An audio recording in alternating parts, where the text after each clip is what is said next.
As the world begins to emerge from the cave of the 21st century and opens its eyes onto the suffering from centuries of injustice and the bastardization of what it means to be free, the New Nomos podcast is a call for a new beginning, a call for the new men and the new women that yearn to be truly free, a call for us to fulfill our destiny, a call for a new Nomos on the earth.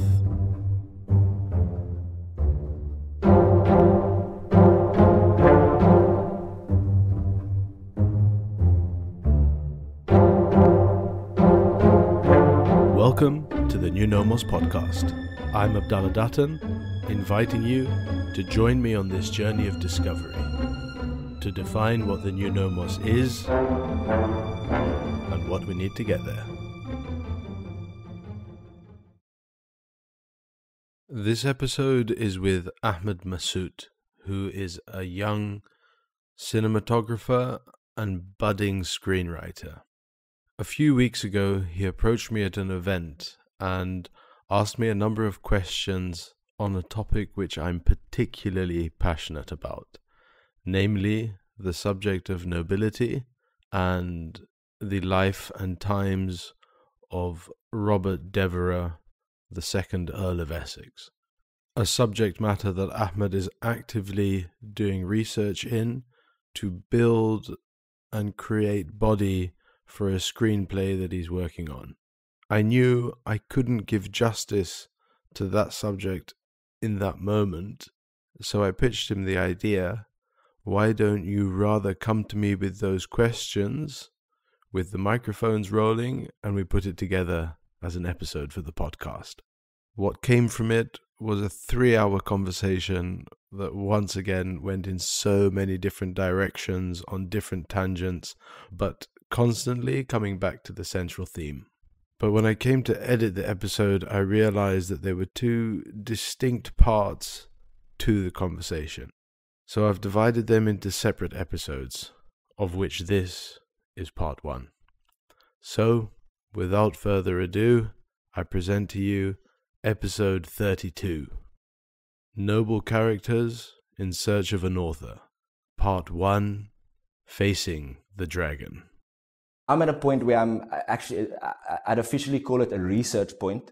Yeah. So I'm doing research in order to feel the inspiration that's going to birth these characters. Mm-hmm. And where I've ended up with is from going to thinking of doing some far out stuff, like having them all like these 3 punk rock guys that are just totally misfits, to having these gentlemen aristocrats. Maybe they're not punk rock, maybe they're actually gentlemen. And because nowadays punk rock is, the whole idea is to portray something that is not the norm, And punk rock, the whole look of punk rock and that alternative look has become a popular style in its own. It's almost like it's a conventional form of being now, Yeah. So the rebel form, I thought, would be actually to go back to these men dressing well in suits and in ties and, having that kind of bespoke, that relationship with clothing. So I thought it could be that kind of man as well, because that even in itself is a form of what the opposite of the norm, But that's an aesthetic form. That's an outward form. Yes. What would be exciting to explore is the inward form. And something that I've been toying with and exploring and doing my own personal research in is the fact that nowadays the furthest thing from the norm is nobility. Yes. And nobility is a style. Yes. It's not an aesthetic principle. Absolutely. Well, there's an aesthetic principle to it, but nobility is something that's inward. It's something that you live by.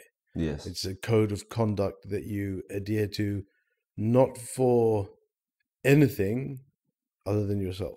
Yes. Because you want to be noble, so you act with nobility. And by being noble and acting with nobility, everybody else benefits, including yourself. And it's a form that was practiced in all of the stratas of, well, the highest stratas of society throughout history, whether you're looking at the European history, subcontinental history, African history, wherever you look at the rise of great empires, yes, there was a code of conduct among the elite. China, as a great example.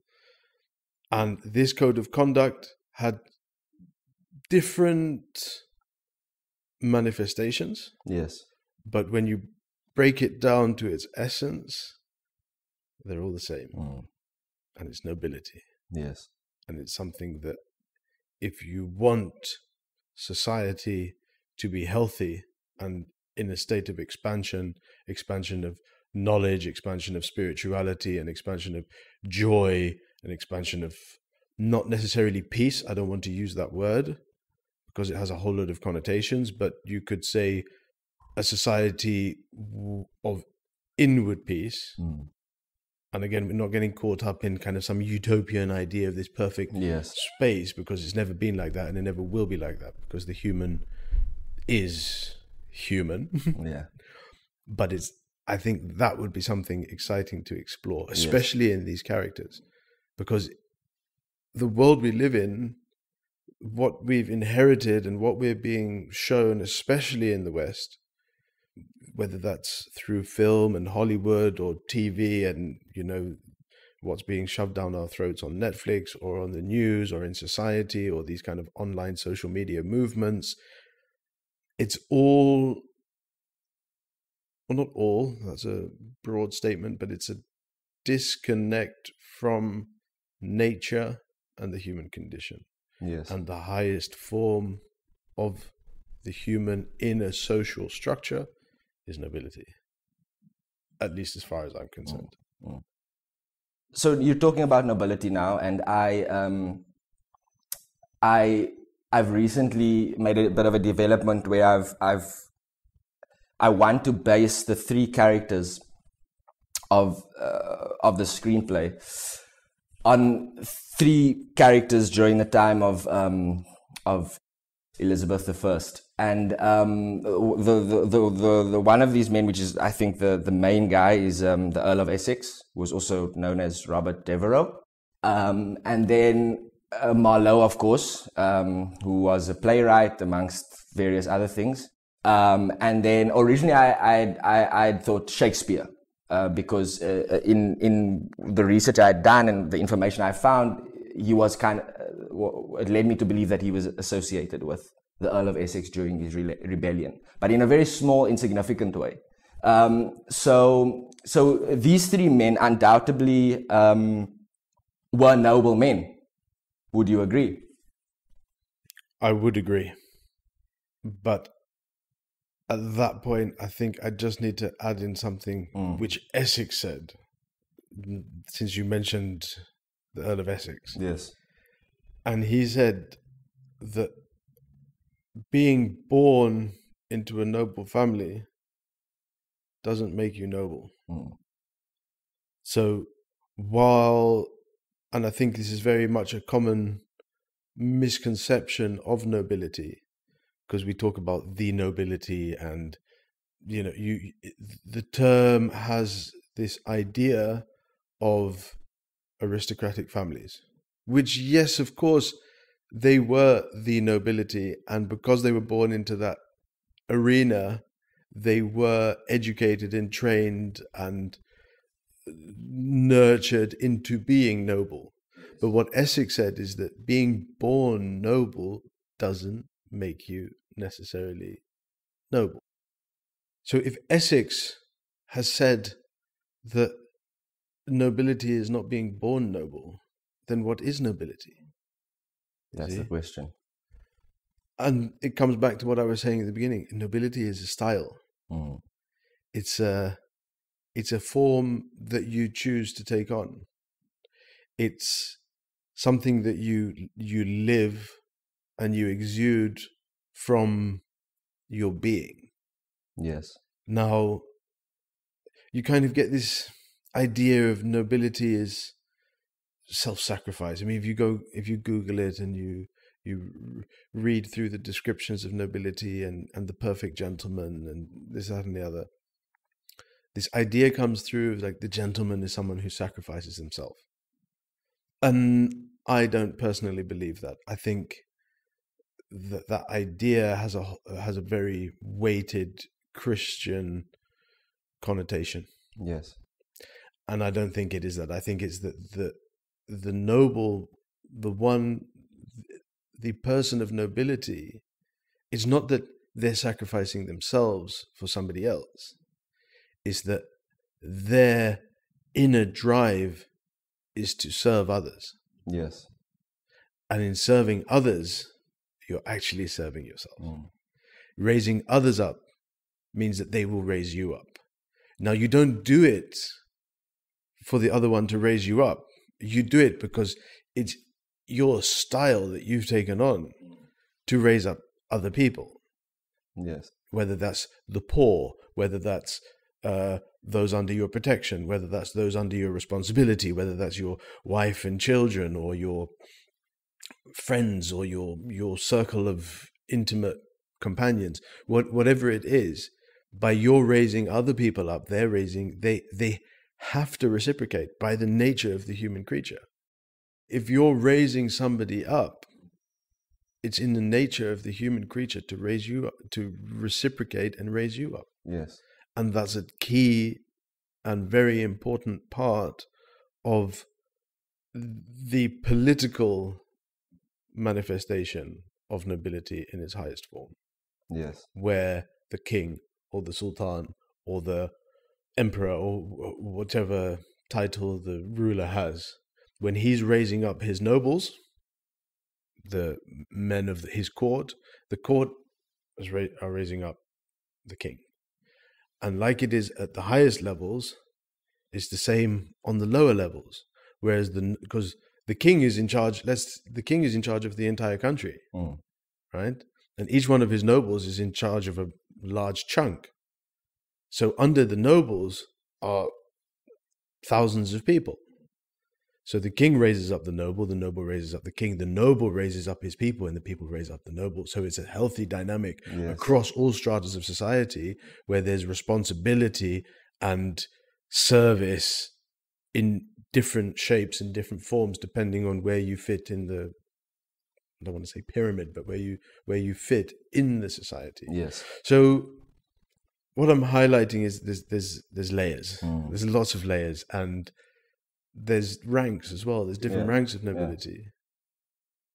But it's the essence that I think is the thing that is lost. Well, not lost, because it's not lost, but it's the essence that nobility is the essence that is missing in our modern time.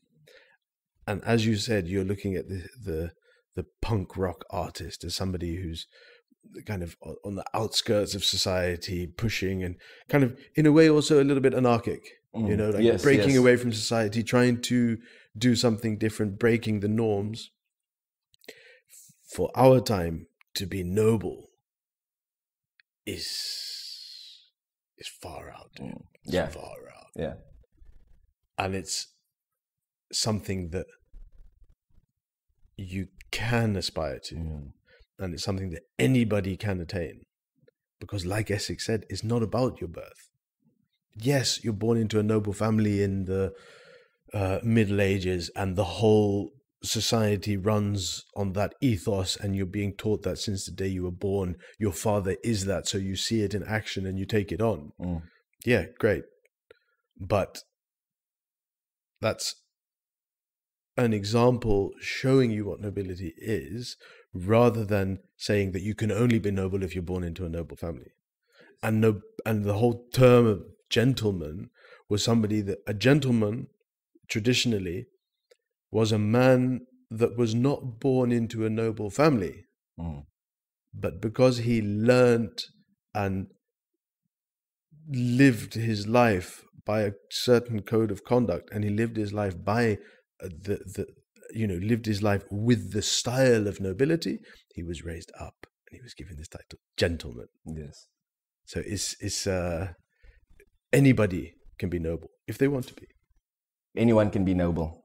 Anybody can be noble. Yeah. Doesn't matter where you were born, what culture you were born into, what society you were born into, what political structure you were born into, whether you live in a democracy or liberal democracy or in a monarchy or in any other shape or form of society. Nobility is a style. You can learn style. Yes. You can become stylish. I mean, I imagine it as quite an infectious thing, you know, when somebody has this kind of style about them or this air about them. It's a very attractive thing. Why do you think that is? Look, I mean, when I was saying this, I had one particular friend of mine in mind, and he's a very unique kind of character. You know, he's originally Zimbabwean. Mm-hmm. He actually comes from, which was interesting. I found out a year after we had been friends that he was actually a prince. That he actually came from some sort of Zimbabwean royal family. Okay. And they had withstood criticism from their people after Robert Mugabe came into power. And I think a lot of wealthier Zimbabweans were getting scrutinized against because a lot of the poorer people were angry, you know, and their family kind of got pushed out of Zimbabwe in a way, you know. So they had this amazing villa and a large estate, and they kind of had to leave and live in Joburg for years after the whole fiasco. And this guy particularly, you know, we've had conversations about fear. You know, we've had conversations about having the different kinds of relationships that people have with fear. So he's a skateboarder, but he's good. Like in skateboarding, is a big thing about conquering fear, you know, or having quite a close relationship with fear. Because before you even line up to do a certain kind of trick or grind a rail, you know, the first part of the battle is before you do anything, before you even get on your board. You know, the first part of the battle is being there, looking at the spot, walking. You know, a lot of the times guys will walk 3 or 4 times up and down the stairs, looking at the rail, taking their board, rubbing it against the rail, letting their trucks taste the rail, you know, taste the metal. So it's already starting to wrap your mind around doing this thing, you know, aligning mental and physical memory, you know, because you know what you do, you're analyzing it, you know, in theory what you need to do, but the body needs to abide by those thoughts, you know, by those instructions of the brain in order to execute it. Yeah. You know, so it's this marriage between the mind and the body and muscle memory, essentially. But why I'm mentioning this is because we've had conversations like this in depth to the extent that it becomes like a philosophy, you know. And as I've known him for the last 3 or 4 years, the way he behaves in life, he behaves in a way that openings are always being thrown at him. So certain opportunities are always being thrown at him. And these opportunities are not always for his benefit. It's most of the time he's getting this clout, if you want to call it, right? Mm-hmm. By helping other people. He's got this organization called the Skate Zimbabwe, and they send like clothing and skateboards and gear to children in Zimbabwe. And I mean, the kids are loving it. You know, these kids are like got nothing. And he's involved in all sorts of schemes like that, you know. And his mentality of life is like, he's bold. You know, it's a classic thing of fortune favors the bold. You know, he makes bold decisions, he makes bold moves, throws himself in the deep end, and things happen. Yes. You know, and things reach out to him. Interaction with people, I think, is a very... I think it's at the core. I would go as far to say it's at the core of nobility. Is understanding yourself well enough to understand that anything human, I'm not short of anything human. You know, so like it's like an extreme example would be like, you know, it's like that beggar, you know, in the street that you see, that you get when you see him, you have a feeling. You know, you have some kind of feeling. You might feel ashamed. You might feel intimidated. You might feel empathetic, but you feel something. And you feel something because deep down inside of you, your subconscious that part of yourself, that true part of yourself knows that you are capable of being in the same state. That's vice versa, right? And you have this feeling because you believe that a lot of people fear that state. A lot of people fear poverty. It's loathed. And it's one of the tools that, I was reading this thing about, there's a saying that this is one of the greatest tools that the devil uses is fear of poverty, to control people, and not even the devil, but political systems, use poverty as this. Nobody wants to be broke. Nobody wants to be in a situation of not working, of not earning money. It's, there's no degree of success that measures success without a situation where you're working and earning money. There's no a way of measuring success without that. Nowadays, not that there isn't at all. I'm saying we're not using it. There are many ways. There are many ways, but we're not using it. So coming back to like the human, the interaction thing. I find that it's at the core of a lot of things I experience in my life. It comes down to interaction, and it comes down to understanding interaction and understanding politics. And I see it in my family, as small as we are in terms of like bigger political structures. Even just a group of like a family of five, there is deep levels of politics going down in that environment between three people. The family unit is a political entity. Yes, absolutely. It is a political entity. The family, well, if you look, one of the previous episodes I did on Polybius, well, it's called A New Hope, Polybius and the Crown Prince. And in it I outline the Polybian cycle, which is, in a nutshell, that there are three systems, political systems: monarchy, aristocracy, and democracy. Yes. And when like you get one system and it will expand and raise up to its highest form, and then it will disintegrate into its lowest form, at which point a new system has to come in. So you have monarchy, it rises, the kingdom gets bigger and bigger and is in expansion, and then it becomes a tyranny. Yes. Where at that point, the noble families or the high aristocracy, those powerful families in the kingdom, they say, we can't accept the tyranny of the king. We're going to curb his power, and we're going to make sure that he doesn't go out of line. At which point you have the rise of the aristocracy as a powerhouse.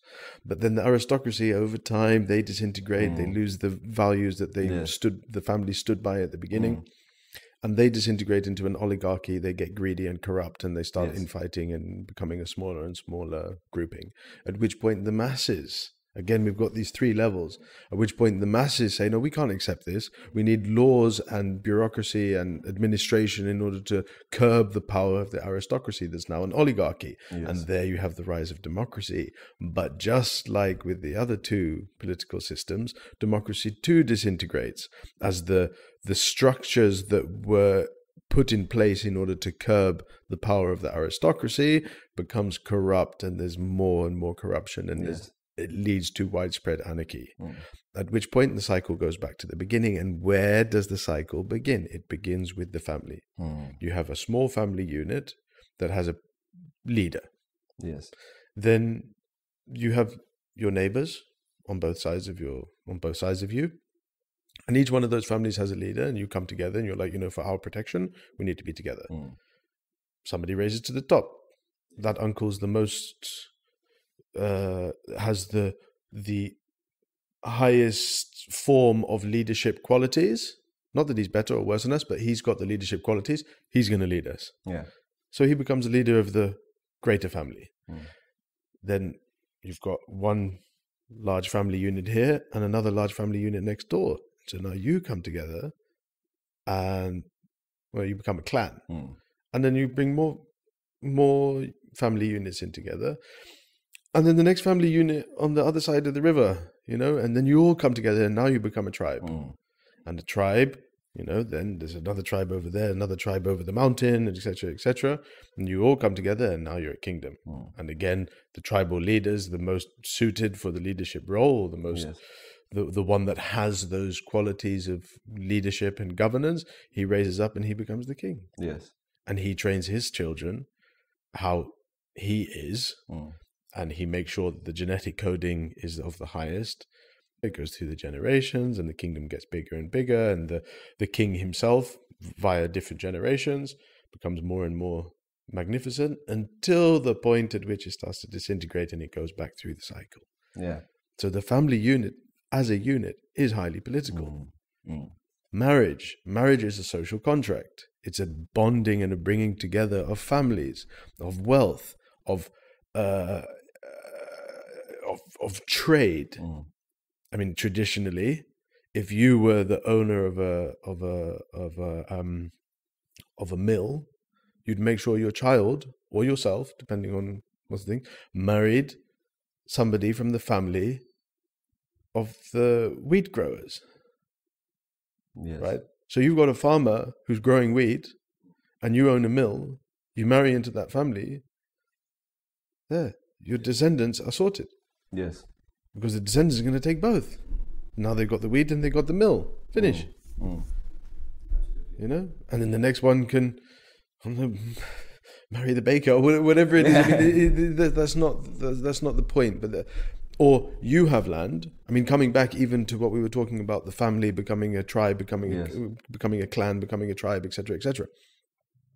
What's the bonding factor through over generations and through time is marriage. Marriage is you bringing clans together, you're bringing tribes together, you're bringing kingdoms together. The royalty always married into each other. Yeah. Why? Because it's a solidification of the social contracts, and that's been broken. It's been broken. Marriage is looked down upon. Marriage is, I'm a man. Why am I going to do this? It's silly. Well, I'm a woman. Why should I have just one husband? And it's been done gradually over time. People have been made to think that it's something archaic.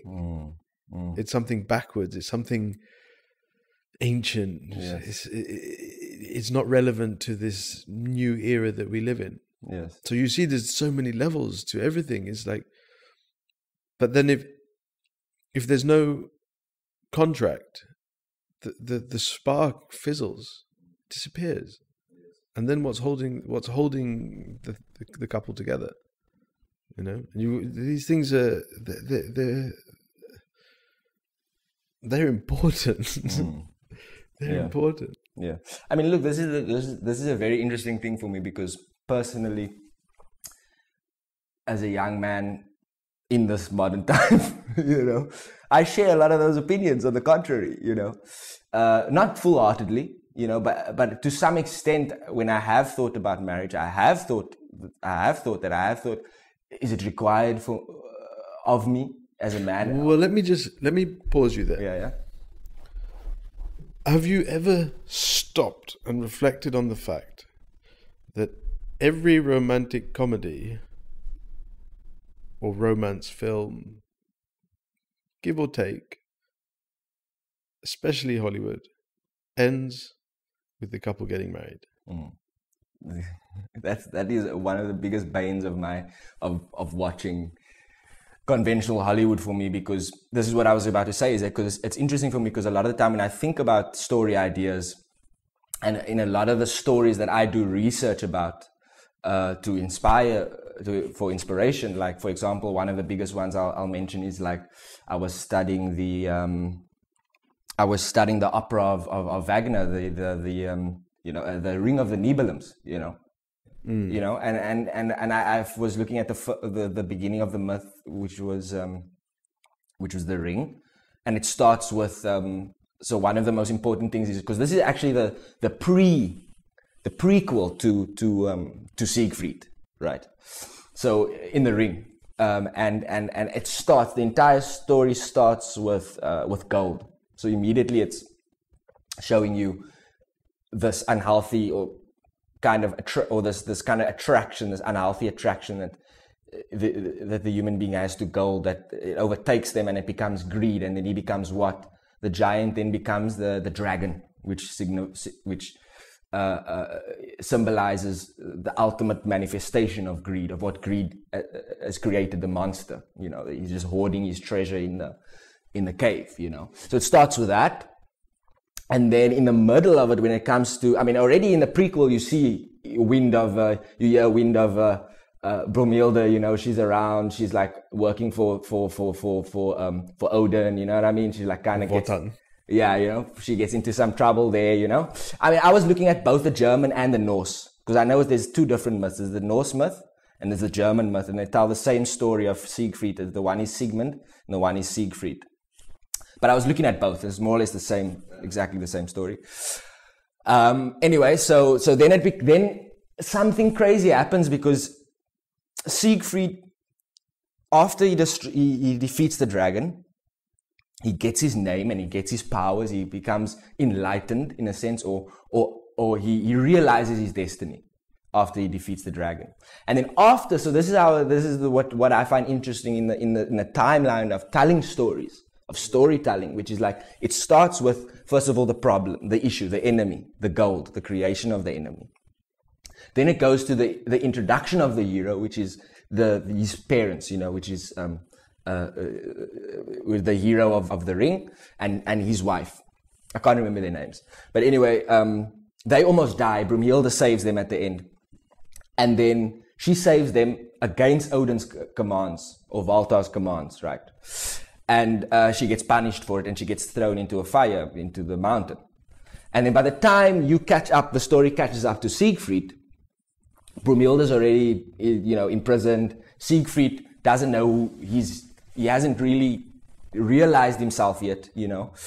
He's still just living in the forest, having a great time, you know, terrorizing his caretaker, which is actually the brother of the dragon, you know, who goes way deep, you know. But anyway, he goes through this whole thing of destroying the dragon, and he kind of gets his power. So in a way, it's like, once he destroys this dragon, it is the acceptance of his destiny and the realization of his purpose. And he gets these powers that come with it, this powers that goes beyond human comprehension. So he can speak to birds. He's invulnerable. He can't be, you know, he can't be impaled in any way. And after this, he goes on a campaign, and he you know, through this campaign, he goes through these like different battles that he wins, and then builds his name. He gets a bigger name for himself. And then he reaches a point where he meets this magical person and tells him, like, this mythical creature tells him, like, yo, there's a woman. And so my point being, once he realizes the destiny, now he must find the woman. Now he's got to embark on this journey to save his other half, to get his other half, to complete himself in a way.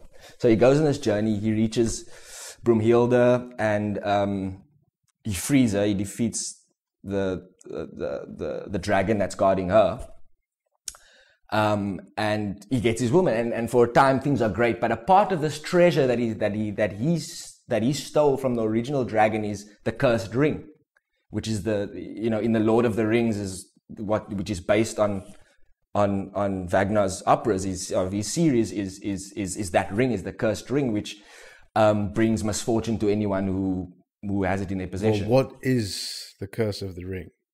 I don't know exactly. I can't remember if they defined it or not. But I remember it was just like you will be destructed. The ring itself, the ring gives the holder the power to control the wealth. Ah, I see. But, and this is the big but, in order to take it and hold it, you must forego love. You must? Forego love. Oh, I see. So the one that holds the ring, the counter, the price, in a way. The price that you pay to control men and wealth is that you must forego love. So you cannot love and you cannot be loved. Oh, that's crazy. And all of the drama stems there. From that, yeah. Because I know eventually him and Brumhilde have a falling out, if I'm not mistaken. Or they separate. See, what Wagner's done is he has given a complete expose on the nature of the human creature. And not only the nature of the human creature, but the nature of economics, the nature of politics, the nature of society. And it's all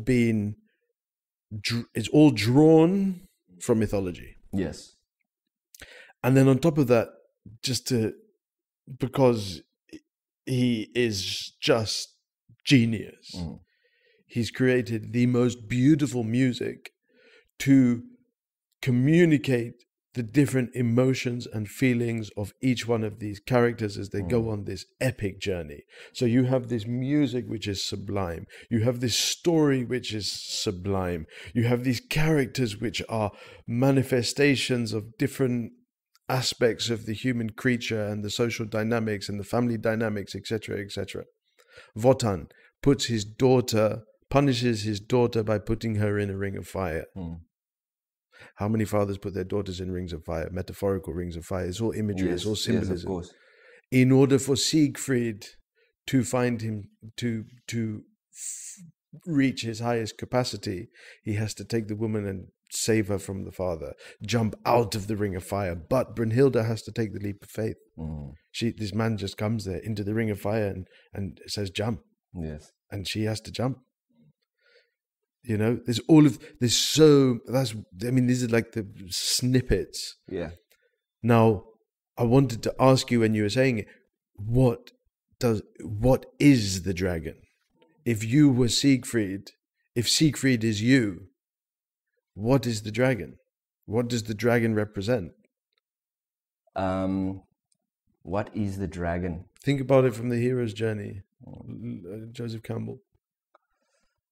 Oh, you mean in the perspective of the dragon, the significance to starting his journey, for being at the beginning of his journey? Is that what you mean? The significance of the dragon. Why is it that slaying the dragon gives him this power? Why is it that he slays the dragon and gives him that power? I think because, look, I'm going to answer your question now, right? So this is my answer. I think this is my final answer. This is the best I can try to work it out, right? So in the prequel leading up to Siegfried, the dragon in a way is his inheritance of his past. You know, it's a part of what created his current story. You know, the dragon was the giant Fafnir that originally took the treasure in the prequel, where he went against Siegfried's father, you know. So for me, it's like my understanding is that it's this personal thing that he has to finish in order to seal his past. Pause. You are Siegfried. You're in the forest and you look up and there's a dragon. What do you feel? I feel adrenaline. And I feel like I need to do something about this. You know? I feel like I should be preparing to take up arms to fight this thing. Okay. You're very brave. I mean, obviously I'm terrified, but if I'm Siegfried, then Siegfried never knew fear, you know. So if I'm Siegfried, you are Siegfried. Yeah. You are Ahmed Masoet walking through the forest. Yeah. And suddenly there's the dragon. So what are you feeling? I'm feeling terrified. I'm hightailing it out of there. I'm like, you know, I'm picking up my boots and I'm going. Exactly, because what does the dragon represent? Fear. What does the fear represent? Why are you afraid of this dragon? Why am I afraid? Because it's a monstrosity. It's huge. So what's that monstrosity, this huge monstrosity, going to do to you? They're going to devour me. And then what happens to you? I become a part of it. Well, before you become a part of it... Well, I die. Exactly. So what's the fear? The fear of death. So, when you confront that fear... You reach a higher level. You confront that fear. I mean, everything in your entire existence is telling you, get the hell out of here. Or... But you don't. You can face it, confront it. Yes. And if you have the training and the gravity and the courage. You slay it. Yes. And then you get magical powers. You already died. Yeah. Now you're free, brother. I mean, that's fascinating. Even if you consider the point that, I mean, it's a part of his history. You know, like it's a part. The dragon is there before it was already destined to face Siegfried in the previous story before he. So let me come back. Let me come back again. What is the dragon? What is experiencing the fear of the dragon? What is experiencing the fear of the dragon? Experiencing not turning away, not facing up to the challenge would be, I think, it's being ultimately alive. I think it's being. Let's backtrack a bit because this is interesting. Up until the point that Siegfried meets the dragon, and let's even take a step back. In Joseph Campbell's hero's journey, yes, the hero gets a call to adventure, right? He crosses the threshold and now he's in the unknown world. Yes. And in this unknown world, he has to overcome this obstacle and that obstacle, and this obstacle and that obstacle, and it's difficulty after difficulty. Now, in the best of stories, in the best narratives, those obstacles get harder and harder and harder and more difficult and more difficult until the hero eventually has built up the necessary skills and knowledge of himself in order to confront the massive obstacle at the end of the journey.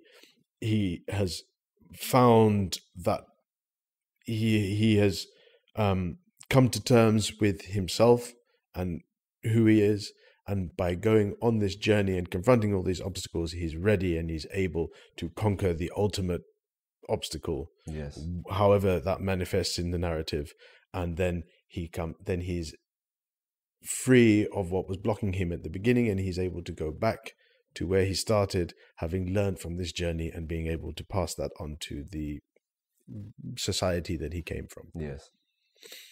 Right. So now the hero, Ahmed Bilal, has received the call to adventure. He's gone on this journey. He's confronted obstacle after obstacle after obstacle after obstacle, and then suddenly he finds himself in front of the dragon. You've already received everything that you need to receive. You've got the talisman from this one, and you've avoided the evil temptress, and you've got this key and this sword and whatever. You have all the tools you need in order to defeat the dragon. What is the dragon? What is the dragon for me? What is the dragon for everybody? For everybody, okay. Because we're talking here about mythology. We're talking about the human narrative. We're talking about storytelling. Why is storytelling so powerful? Because it hits you at a level which is so deep below the surface. You're not even aware of how it's hitting you.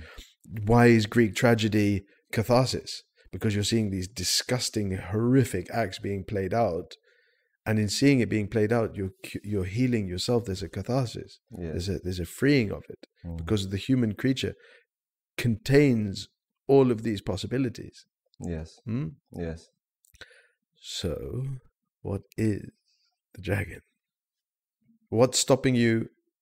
What's making you fear all of the smaller obstacles? Ultimately, I think, for me, a lot of the dragons that I face in life, I think, to some extent, it boils down to a level of self-doubt and fear. Okay, who created the self-doubt? Where did the self-doubt come from? Okay, I think I see where you're getting at now. I mean, look, where did the self-doubt come from? The self-doubt, it was instilled in me through a series of experiences through in conventional life, in conventional existence, through conventional means of the average day of going to school, of finishing school, of all of these little menial tasks, to getting a job. Not ever was I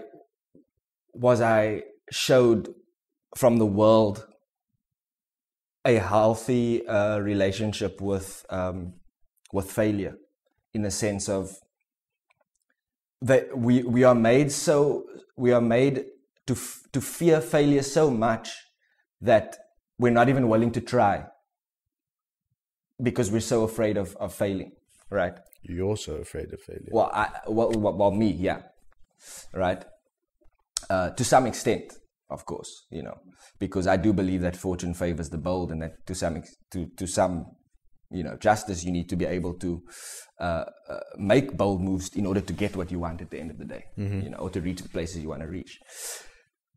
But having said that, even though I try to take on this attitude, and I try to tell myself that the doubt is still there, the fear is still there,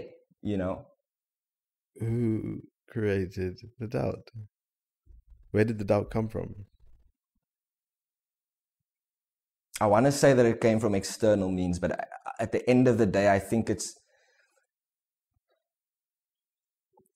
it comes from within myself within myself not having the, or not believing that I have the means to take on the dragon. So in everything I know the dragon's there. I can see the dragon. Who is the dragon? The dragon for me. The dragon for me is, honestly, it's something internal for me. It's something that is. Who is the dragon? Am I the dragon? Am I the dragon? Maybe I am the dragon, because. Who is I? I am human. Who's experiencing you as the human? I'm experiencing myself as the human. Are you? Not really, but what is experience? You take it too deep, bro. I don't know. You wanted to go deep, brother. You wanted to go deep. No, but I feel you, and I mean, I'm not sure if I've answered your question yet. Okay, I want to answer your question. No, I've just been pushing you. Yes. I'm pushing you deeper into. You want to understand these characters. You want to understand the hero's journey. You want to create these deep, reflective characters which somebody watching the thing is going to resonate with. Yes. Right? They're going to resonate with it not consciously. They're going to resonate with it on a heart level. Yes. So that's what I want to push you to, your heart level. I want to push you beyond your thoughts, beyond all of these structures that you've created in your mind from whatever was laid out in front of you. It doesn't matter. You didn't choose who your father was. You didn't choose who your mother was. You didn't choose which house you were going to be born into. You didn't choose your genetic coding. This is all, you just got it. Yes. This is what you were given, right? You didn't choose what school you went to. You were too young. You didn't choose how many siblings you have. You didn't. All of these things are way out of your control. Nobody controls it. You just you get what you didn't choose the time that you were born into. We didn't choose that this time that we're going to be born into is the collapse of this ideology of political democracy, liberal democracy. We didn't choose that. This is just the time that we've been given. We didn't choose our teachers, most of them, in our early childhood. So, and this is the point that I'm kind of leading to. A man or a woman reaching their adolescent, that period of adolescence when you're neither here nor there. You're not a child. You're not an adult. You don't know who you are. You're trying to find your identity. You're asking all these questions. You're curious, etc., etc., etc. At that point in your life, you are just a product of your conditioning. And that's it. You're not to blame. You're not lesser or more. You're not better or worse. You just are whatever you've been given at that point in time. At which point you go, the one that wants to be, the one that wants to know more goes and searches for something. It goes and searches for what is their meaning? What's their identity? Who are they really? Yes. Am I Abdallah Dutton? Is my whole identity Dutton? Or is Abdallah actually removed from Dutton? Is Abdallah actually somebody completely unique? It's got nothing to do with anybody else. It's me and my coding, my fingerprint. Nobody else has my fingerprint. Nobody else has my iris. So, okay, so if I'm unique, what's all this other baggage which I'm carrying? What's all this drama that I'm seeing and these issues I have in my life and these relationships that aren't working? And that's the journey. And as you walk down that path, you start to realize you are carrying not only your own baggage from your childhood and your conditioning, but you're carrying your parents' baggage. And they were carrying their parents' baggage. And they were carrying their parents' baggage. And it keeps coming back to Wagner. He uses 3 generations. There's Wotan and his wife. Yes. Then there's Siegmund and Sieglinde.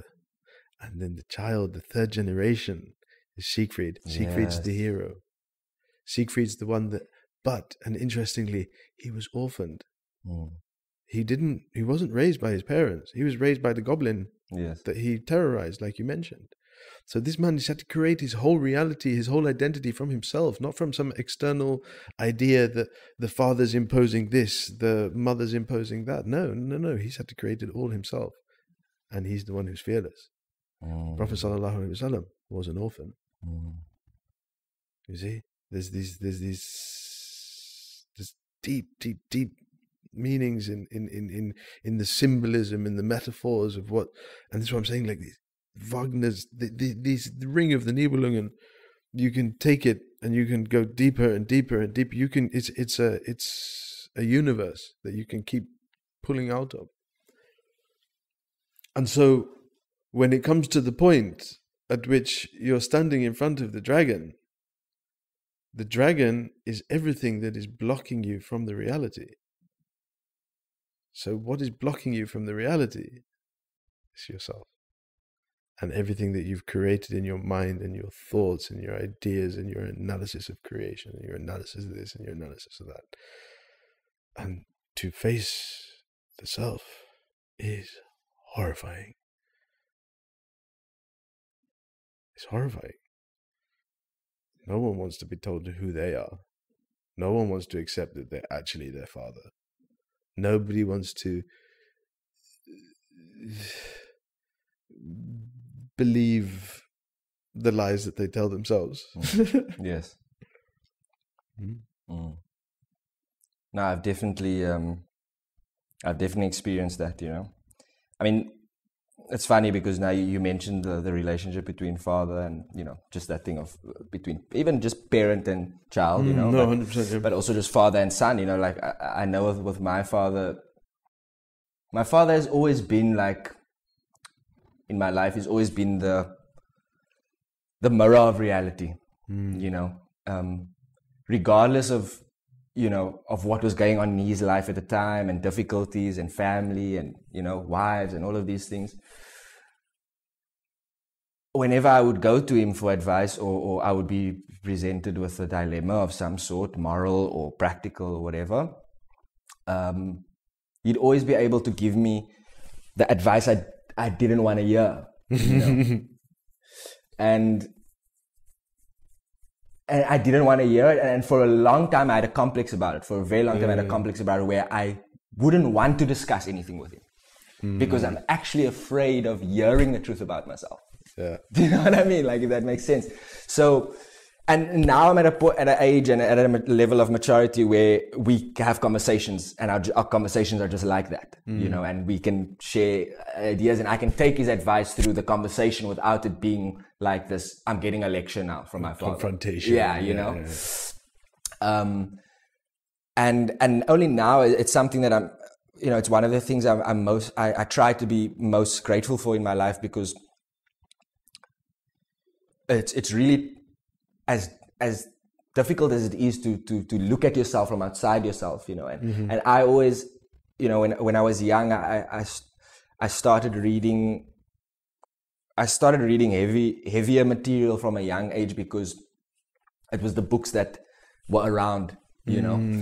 So one of the books that I read, you know, during the time of adolescence, when I was going through adolescence, was 2 books or 3. The first book my father gave me was The Three Musketeers. Oh, you know, and he said, and it was a time where my futua was in question, you know. So he said, read this, and you know, and learn what futua is, you know.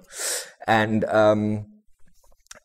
then the second book he gave me was Machiavelli, which I've read a couple of times and still don't understand completely. But and then the last one was, so it was Machiavelli, it was Three Musketeers, and and the one book was, my father used to, I don't know why, he enjoys Dr. Robert Lang. He's got quite a lot of his books.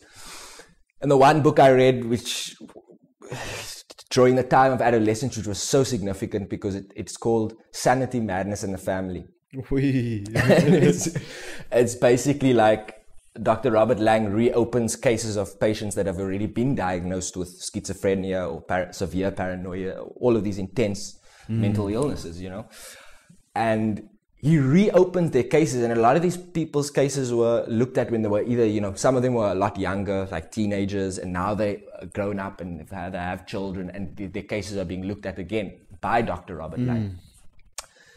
And he's trying to prove that these people were diagnosed without looking at everything, without a thorough process of analysis. Yeah. And it's, the entire book is just sittings of him having dialogue. It's all just dialogue of him with patients, and with patients' parents and brothers, and he looks at every family member. He interviews every family member individually, and then together, and then all together. You know, to get a full picture. And when I was reading this book, the thing I took from it, besides obviously the general thing of just trying to understand different psychological knots and drives, inner drives, to some extent, and it's a double-edged sword, because you can never really see yourself truly, no matter how much you believe. There's always going to be something that's going to creep up on you that you didn't know about yourself, or that you must, or that you know what I mean, that's still going to surprise you about life, you know, and about yourself.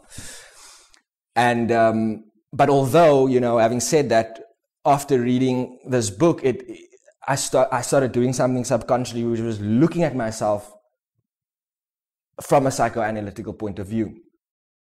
You can't analyze yourself. You can't analyze yourself. It's almost impossible, you know. You need the mirror. You need the external thing. The human is a social creature. You need the father there to reflect what you don't want to be. You need the mother there to reflect another side of you.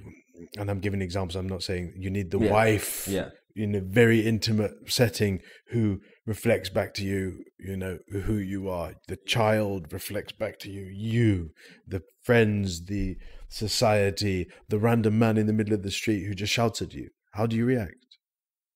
When the man shouts? Well, in that moment. Maybe one day you react differently to another day. But a man just shouts at you in the street, no reason at all. How do you react?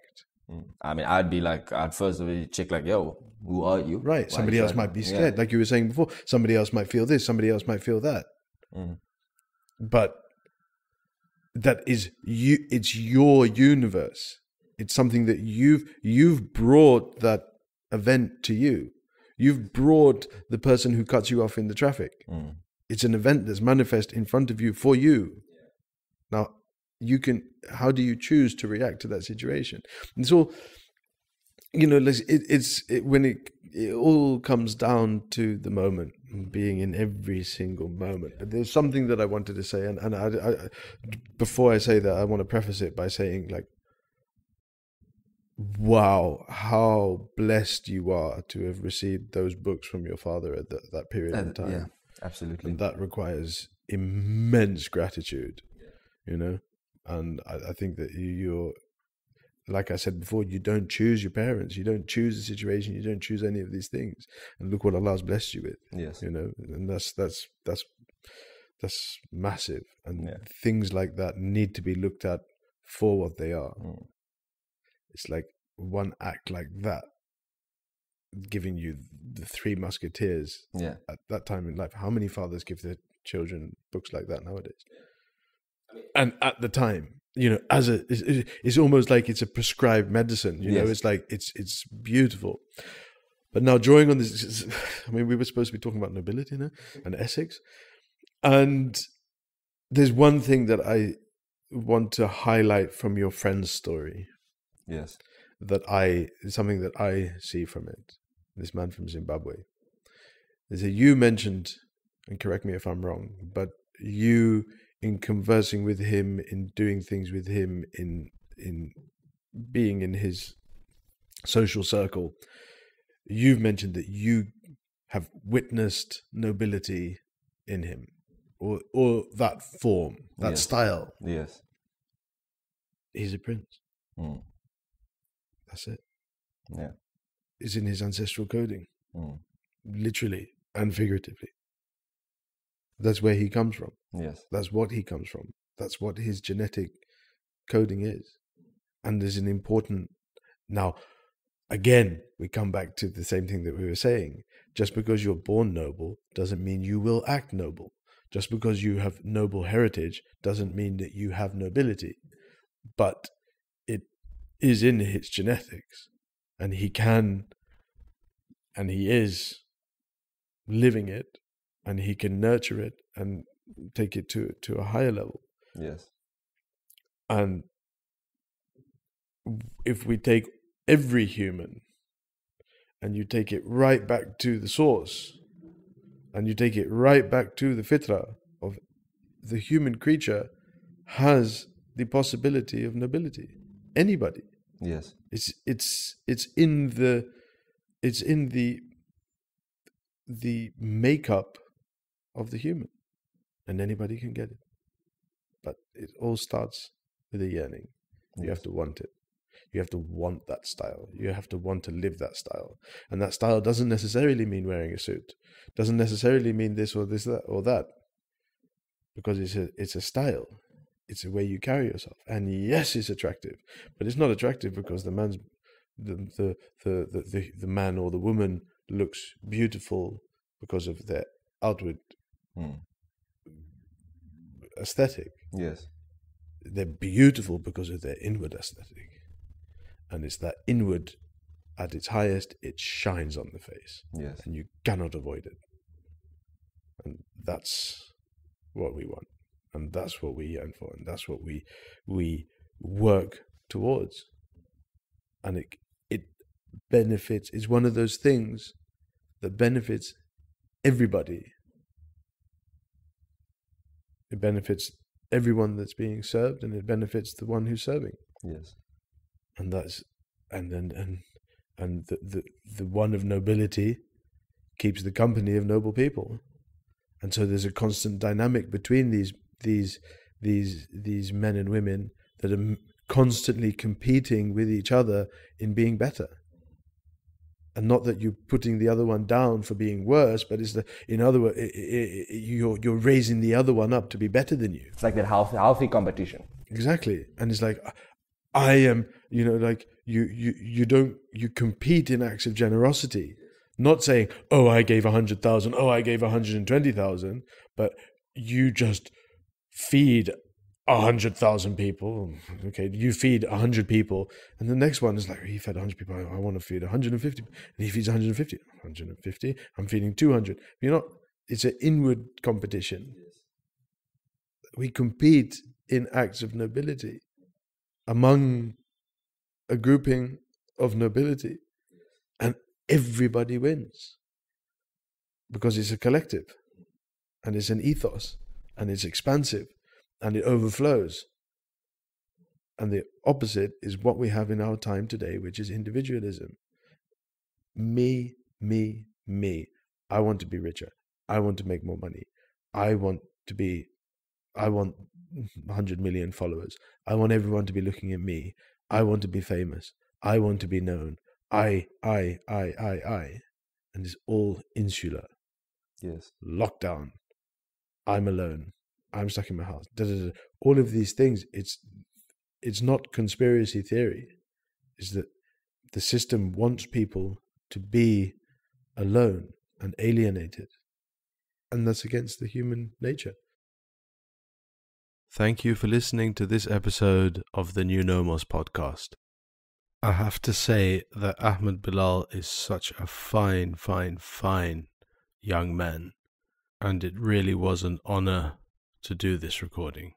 And I'm so thankful for what he brought out of me. That said, this is only the first part, and the second part will be on its way shortly. So stay tuned, and of course, thank you.